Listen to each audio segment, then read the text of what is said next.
you're in harmony with your environment, so many magical things happen. Well, if we could bring that sense of harmony and peacefulness and cooperation into the workplace, imagine how much better off our working environments would be. Welcome to the My Future Business Show, where we get you in front of your best audience and keep you there. Not only are we interviewing the biggest names in business to help you become even more successful, we're inviting you to book your spot on the show to help you grow your business. So at the end of the call, make sure you fill in the interview application form at myfuturebusiness.com/interviews. Hello there and welcome back to the show. Hope you're doing really well. It's great to have you here, just as it is my old friend and guest who is returning to the show, Mr. Stephen Howard. Welcome back to the show, Steve. Thank you, Rick. And you can drop the adjective old, but that's okay. Oh, look, old as in long-term friend. No, look, it's wonderful. It's wonderful to have you here. Now, you're an award-winning author, and we're going to be talking about the rate of change in the business environment pre-COVID and how that rate of change has now hit warp speed and what this all means to the way in which we work and lead. Now, before we do all of that, we know that you've been on the show before, and since that time, we've had a lot of people join us as listeners, so they don't know much about you. So I'm wondering if we can go over the basics. Where are you calling in from today? Calling from Mexico City, or just outside Mexico City. Oh, beautiful, beautiful. Now, I know that you used to live in Australia and other places abroad. Tell us a little bit about your journeys through life in that regard. Well, I've spent over half my adult life living outside the United States. You can tell by the accent, born and bred in the United States, educated in the U.S. But I lived in Singapore for 21 years, worked for 4 major multinational organizations, and then went off and did my own business, and then moved to Victoria, Australia, a little country town called Gisborne, out in the Maston Ranges. Beautiful spot, beautiful part of the world. And I lived there for 12 years. And about 10 years ago, I moved back to the United States. My dad was having some health issues. I became his primary caregiver. And, just as things rolled on, I just ended up staying in the U.S., finally built a business network in the U.S. And now I kind of divide my time between Southern California and Mexico City. So Fantastic. That's it. And what do you do in your pastime? I know that you've been busy writing books. So I guess that would be a large part of it. That's a large part of it, and helping others write and publish their books as well. So between my leadership, mentoring, and consulting business, and now helping people publish books, I'm pretty flat out, as they say. As they say. Now, tell us a little bit about Caliente Leadership. Now, as a business, where'd you come up with that wonderful name, Caliente? Caliente in Spanish, some of your listeners will know, means hot, but the second definition means passionate. And as you know me, I'm a little bit passionate about leadership. And also where I live in Southern California, the land is actually owned by the Agua Caliente, hot water band of Indians. So we pay a land lease to our Native Americans. So it's kind of my tribute to our Native American land holders, as well as the passionate side of the business as well. Thank you for sharing, Steve. Now, tell us a little bit about your lifestyle. I love the fact of where you are. Do you enjoy local cuisine? What's your favorite foods? Oh, I absolutely love it. I just had a soup the other day for the first time called pozole, which is a traditional Mexican soup that they serve on Mexican Independence Day, which was last week. There's the cochinita. Mexico's a little bit, I don't know how to describe it, but every part of Mexico has a different cuisine. So cochinita comes from the Yucatan Peninsula on the southeast part. You'll have other things that come from Oaxaca, like cheeses, which is kind of the almost southwest part of the country. Many wonderful foods here. So go ahead. I was going to say I need to learn how to cook it. One of my other hobby is my pastime is I love to cook, but right now I'm pretty much cooking Western food. So my next goal now is to really sit down and learn how to cook. Cook Latin food and Mexican food, and I've done one dish. It came out all right. But I need to learn more. No, well, you're definitely a foodie. Now, tell us a little bit about culture. What do you like to do? Is there events you enjoy going to whilst in the location? My girlfriend and I, we share some similar interests, and one of them is we love to visit museums. And Mexico City, believe it or not, I think has the largest number of museums of any city in the Really? world. Now, Mexico City, by the way, is like a population of 23 million. So that's basically roughly the population of Australia. Yes, yes. So so we once a month we will go out on a Sunday and to a museum that we haven't visited, sometimes two if they're close by to each other, and then have a nice late afternoon lunch or something like that. So there are so many museums here, which is really nice to visit. See, I can tell that you'd be familiar with some of the obviously the wonderful peaceful spots when you're in a museum, how quiet it is, and I wonder how much value do you take away from quiet times in your life, do you think? Oh, I thrive on quiet time, Rick. I mean, oh, I get up every morning around 5 or 5:15, partly just to sit on the balcony and watch the sun come up with a cup of coffee Yeah, and hear beautiful. nothing but birds and the wind. So I thrive on it. Yeah, absolutely. Is that the time you enjoy writing, Steve? Do you write in the morning? I you know, it, I don't have a set pattern. I will block time off. What I've learned over the years, and I've been, publishing now books for 30 years, I guess. I'm very good if I block 3 hours off. I actually put my phone on airplane mode, and I will get into the writing. And if I don't allow myself to be disturbed, so I Yep. can write anywhere. I write in hotel rooms. I write here in my office. Sometimes I write on the balcony. It really doesn't matter. I don't write on airplanes as much anymore, but I do a lot of my editing work on airplanes. I think about airplane journeys, and I often like to listen to audiobooks on a flight. Do you listen to audiobooks at all? A little bit. Quite frankly, I'm still a reader. But I read on Kindle, so almost like 95% of what I read now, I will load onto my Kindle and Yep. travel with it. And which is nice because you can have 5 or 6, 7 books or more on your Kindle, and you don't have to carry all those heavy paperbacks with you. Exactly right. Now, do you find you're more creative as a writer with a pen or a keyboard? Yeah, I actually do my first draft in pen mostly. I'll do an outline on paper, type it up, and then I refer to my outlines as I go forward. So as I do each chapter, now I'm pretty much still a right on a yellow legal pad, quite frankly. Yeah, because there is some power in the pen, isn't there? The emotion seems to flow differently. It does for me. I know every writer is a little bit different. It certainly does for me. I know that like you said, it flows, and I just get it out. I know when I type new compositions or new work on a keyboard, I pause too often and start editing it. I don't know what it is. Maybe because Yeah. I do a lot of my editing on on the computer screen. So yeah, writing and with a cup of coffee or a glass of wine, depending on the time of Oh, day, very good. Yes. works really well for me. Well, like I said, I'm in McLaren Vale, so I can always send you some nice red. Well, we'll take you up on that. I miss Aussie wines, although I am discovering a whole bunch of really nice Latin wines and Mexican Oh, wines too. Surprisingly, I've really found some a nice drop over here. yeah. I think it's important for context, Steve, that we share a little bit about, I guess, your writing experience and background, and talk us through some of the topics. You're in the near the 30s now in terms of the number of books you've written.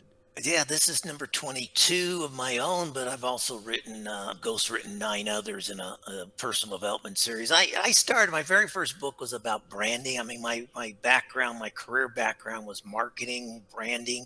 Yep. First book was about corporate image, without talking about logos, without colors, really talking about the corporate image of the culture of the organization and Mm. how you inculcate that and then use that to build your brand.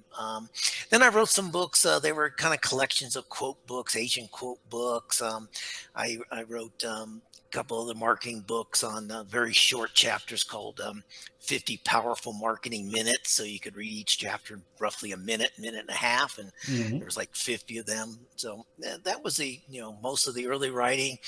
And then now the last 5 or 6 books have been focused on leadership, which is where my career has taken me, where my passion has taken me. And I've got books aimed at new leaders, particularly young leaders. it's called Eight Keys to Becoming a Great Leader, which is a very, very boring title.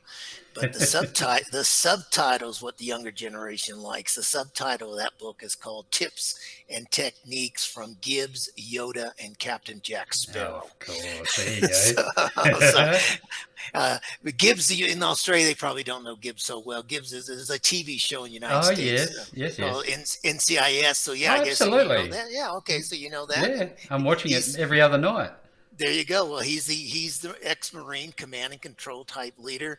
Yoda, of course, is your philosophical leader, and Captain Jack Sparrow is your get into trouble and get out of trouble type leader. But he builds great loyalty amongst his band of pirates. So I'm not necessarily encourage people to be pirates, but I'm encouraging people to learn leadership skills from him. So yeah, Yes. that's quite good. Absolutely. Now, in terms of your latest works, we've obviously touched on this issue around COVID. Where did the idea for this book came from? I know that it's COVID related, but talk us through it. Yeah, I was been wanting to write a book about people leadership for quite a while. The other leadership books were, like I said, kind of more general in tonality of basic leadership skills, and I started the more I talked to people during the pandemic of how to lead and remote workers, the mistakes people were making, not showing empathy for their workers, not understanding that people have lives and responsibilities outside the workplace. And I kind of wanted to write something that would change people's mindsets. And so there's a little bit of controversy in this book. I mean, Mm. I even at one point in the book tell leaders to fire their human resource department and then hire them back 30 minutes later as the human capabilities department. So just changing the concept of what HR means in a particularly larger organization. So it just all came together, and then I'm sure you want to talk about the title at one point, but I ended up coining a word for the title, which Yes, you has did. really resonated with people. So that's really how it came about. Well, I think that's a good start point to talk about how you coined humany. Tell us about it.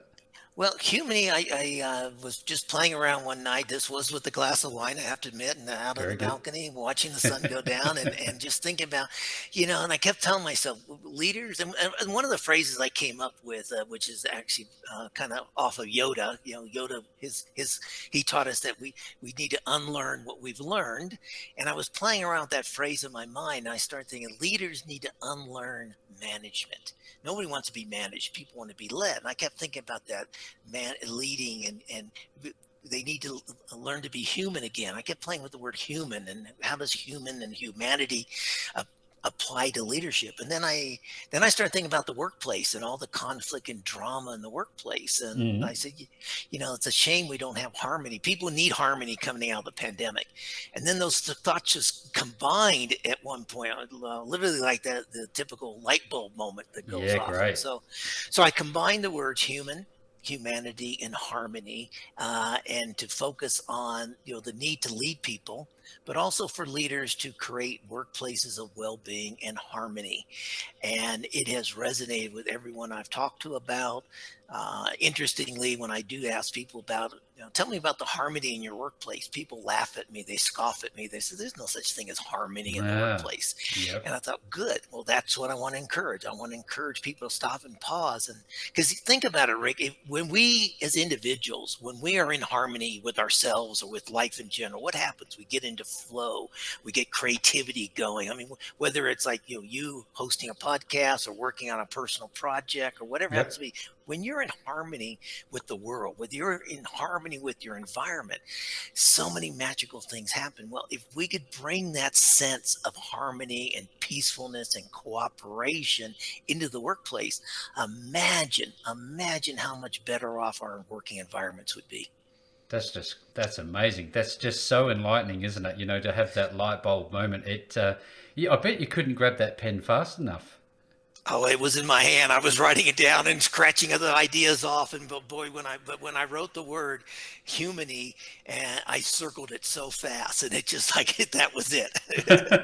Well, I can, I think there's some definitions that we need to break down for people because there'd be a lot of startup entrepreneurs, as you know, those who are looking to start a business, but they really don't have a great grasp of what we're really talking about. So let's go down to the fundamental level and start breaking down these different elements, starting with leadership. What's your perspective on leadership? What is it? Well, you're leading people. You manage, and this is where we got to get to. People think about, well, I got to manage people. No, you don't. You should not try to manage the people working for you. That's a 1980s construct. Yep. You need to lead people. So what I say in the book is you manage things, you manage projects, you manage processes, you manage policies, you manage procedures, but you lead people. And that alone is such a huge mindset jump for people, shifting their mentality that I need to leave people. Because in honesty, Rick, nobody wakes up in the morning and says, I can't wait to go to work today and be managed. Or even Ugh. worse, I can't wait to be micromanaged by my Oh, boss. yes. Nobody wants that. And that's one of the contributions, I would argue, to the great resignation. And now we're seeing these stories about so-called quiet quitting, where people say, you know what? You're going to pay me for you want to pay me for my time. You want to manage me. I'll work 9 to 5. I won't do anything above and beyond what my job scope says. And that's what this quiet quitting trend is all about. Yes. That's hitting social media these days. So this is about really truly empowering those who are there to deliver outcomes for your organization. Now, I guess it's almost bordering on a little level of not only competence, but a level of respect for individuals as human beings, isn't it? It is, and the two fundamentals of this are respect and trust. Ah, So again, one of the mindset changes I'm suggesting for people is and I've had bosses that do this. Bosses who come in, take over a department or take over an organization. They'll say things like, "Here's how you earn my trust." huh. Well, I don't think that works today either. No, I think you need to come in and say, "You have my trust. Here's how you can lose my trust."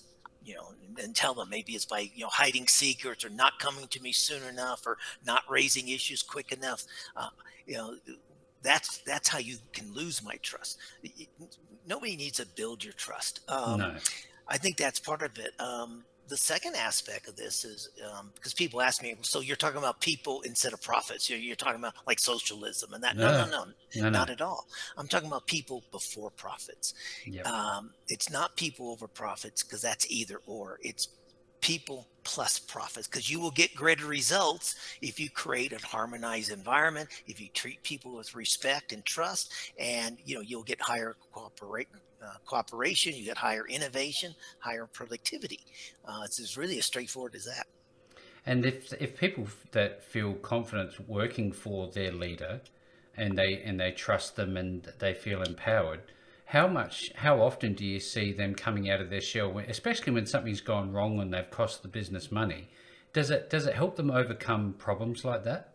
It very much so. Google did some research. I think it came out just in like the first year of the pandemic, and they did some research and found out that the number one factor for successful teams in Google Yep. was in an environment of psychological safety where it was okay to make a mistake. It was okay to speak up and throw an idea out. You wouldn't be ridiculed for having an idea. Yep. Uh, so this whole psychological safety and learning from your mistakes, moving forward, and improving on that were the number one factors of team success. And Hmm. so that Hmm. and that's I kind of echo that in the book as well, and saying this is the environment you need to create. Look, everyone makes a mistake.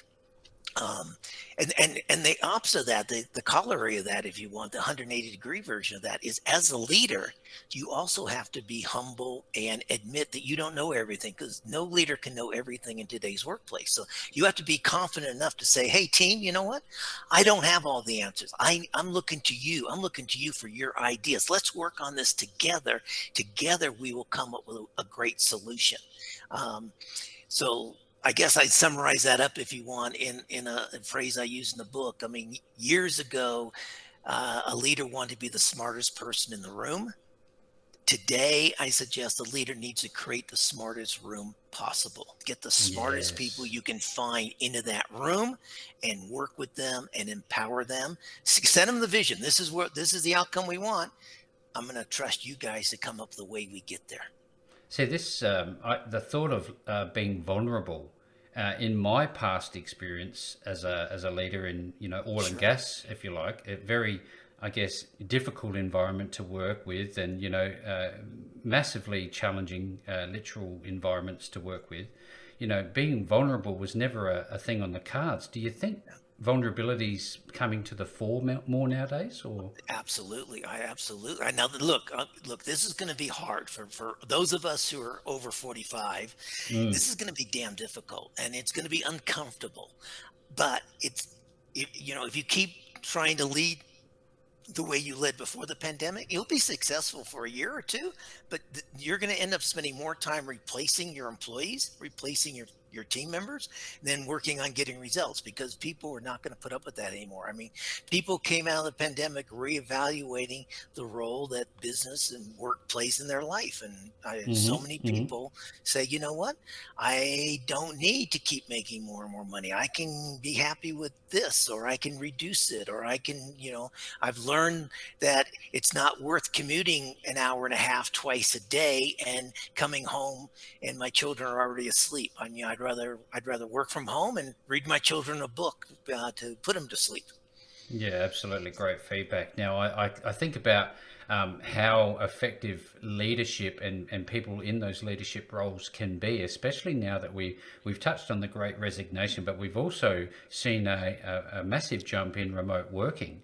How do you suggest leaders measure and know that they're being effective when having teams that are remote to them and they can't really micromanage anything? Yeah, managing went out the window in March 2020. Yeah, Quite yeah. frankly, you had no more control.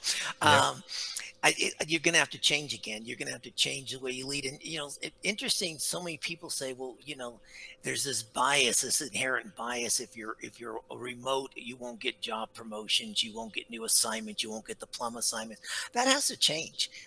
Just like leaders had to change.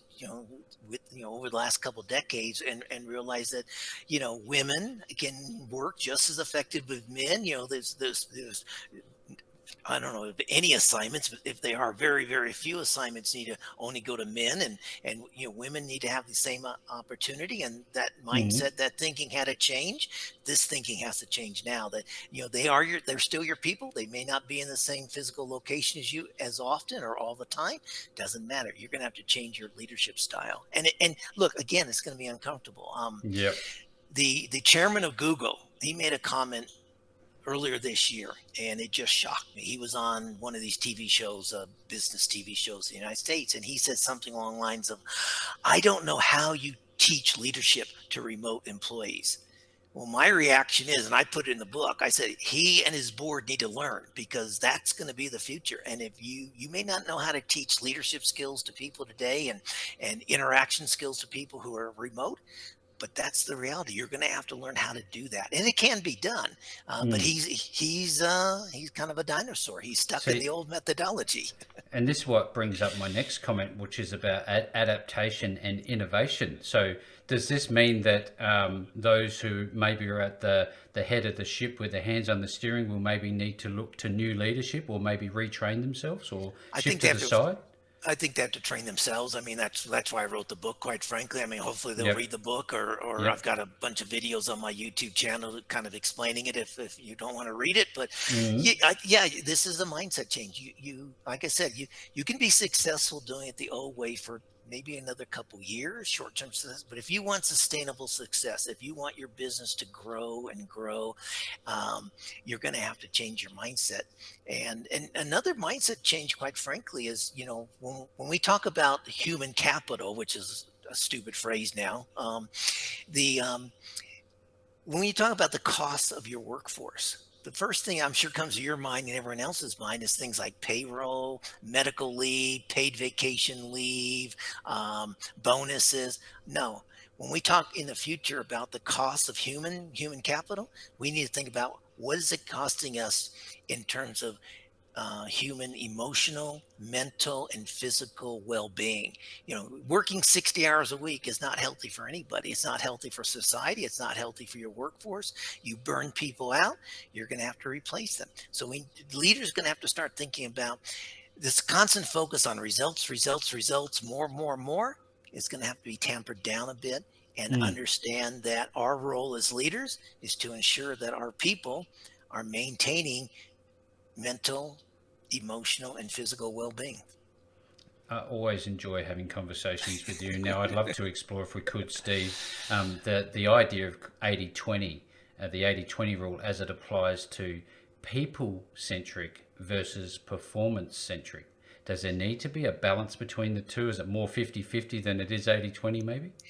I think it's going to be more 80-20 in that if you become people centric in your focus and the things I talk about here in terms of how you lead your people through ambiguity, how you set the environment for greater cooperation, greater collaboration, I think then you're going to get the results. So the performance is going to increase.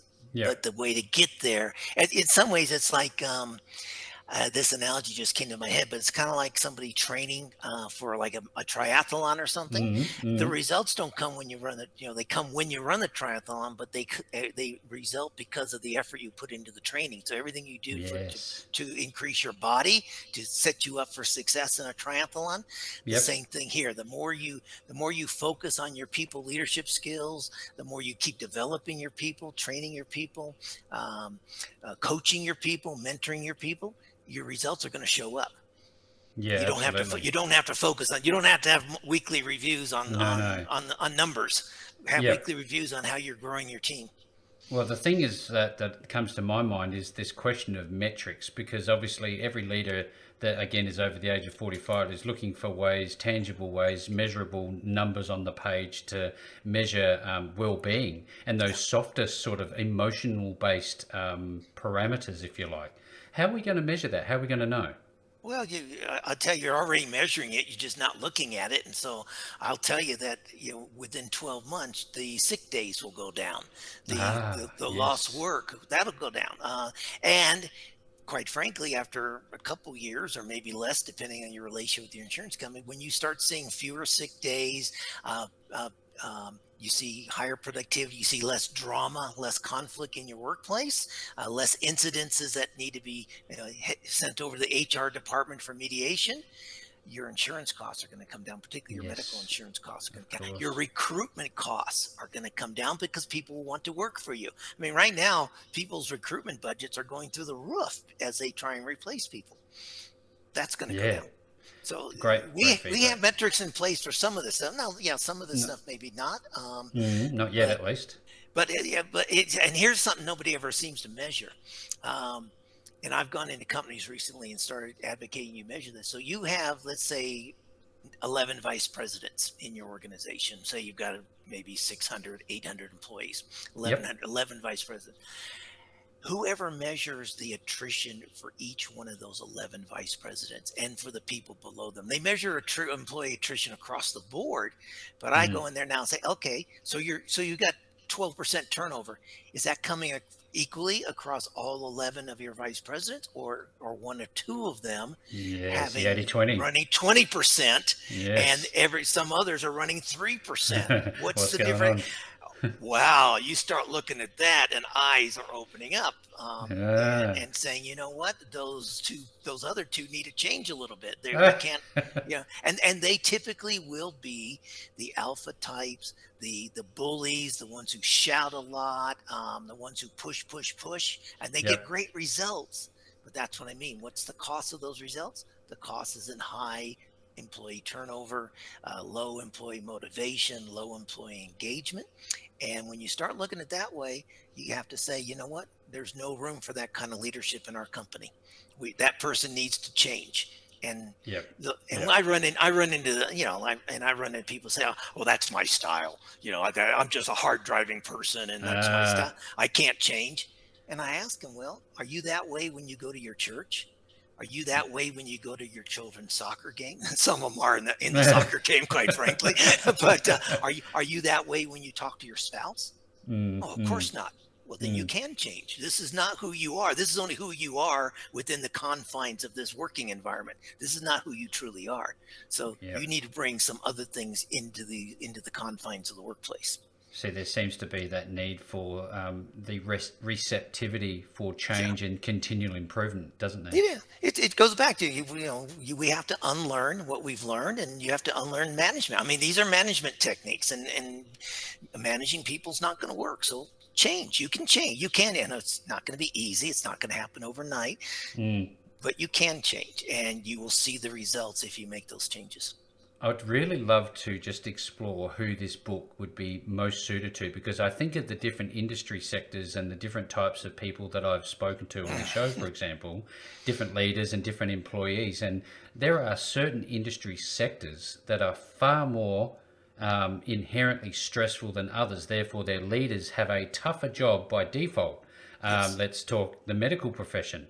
Is this Met- book suitable for them or less suitable for them, Yeah, or? sure. If you're the administrator of a hospital or a medical center or something like Mm, that, I say you mentioned one earlier, and I've done a lot of work in the United States in the oil and gas industry, and very mm, typical there. yep. Um, the Wall Street, the big financial banking, Hmm. and the law firms, and unfortunately, I think you saw recently in Australia. I think you had a worker died at a law firm, if I'm not mistaken. Yeah, that's correct. And so yeah, so those organizations put their people under tremendous pressure, Mm, mm. and they're going to pay the consequences for it. But you know who the book's for, really, Rick? It's for Yep. anybody who leads people. And one of the things I advocate in the book here is that, if my definition of a leader is if you lead people, Yep. and it doesn't matter. Your organization doesn't have to change. If you're running a small department, if you're running the accounts payable department, you have 7 employees working for you. If you implement this just for yourself and for your department, you're going to be seen within your organization as a better leader. Quite frankly, you're going to start to be seen by other organizations as the kind of one they want to poach. And at the end of the day, quite frankly, it's also going to make you a better human being. And so why not do it? Even if your Absolutely. bosses don't do it, and you'll Yep. be a better leader in your community. You'll be a better leader for your family. You'll be a better leader for your neighborhood, your whatever you're involved in outside the Yep. workplace. The benefits are for you, and that's the beauty of it. And the other beauty of being human beings is that we are fallible. We're not perfect, so there's always that opportunity to, step up our game a little bit, try a new perspective, and maybe get a copy of this book. Now, tell us a little bit about the book itself. How is it structured, and is it like a read through from cover to cover, or is it more of a guide that you go back to when you need to? It's probably a read through cover to cover, although in many cases, if there's something that you're struggling with, you could go to a particular chapter. So the structure is about obviously introduction to the concept up front.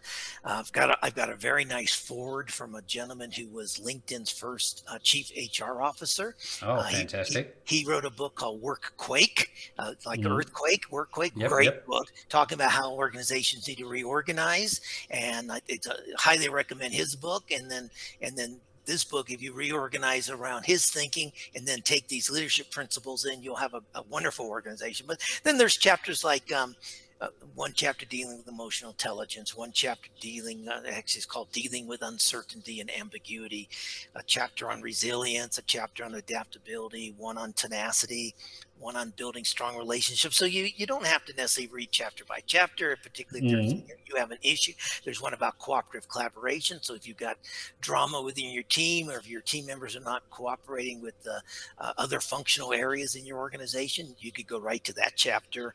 And then there's kind of a summary of lifelong learning. Lifelong learning is another key Ah. aspect of Yep. this.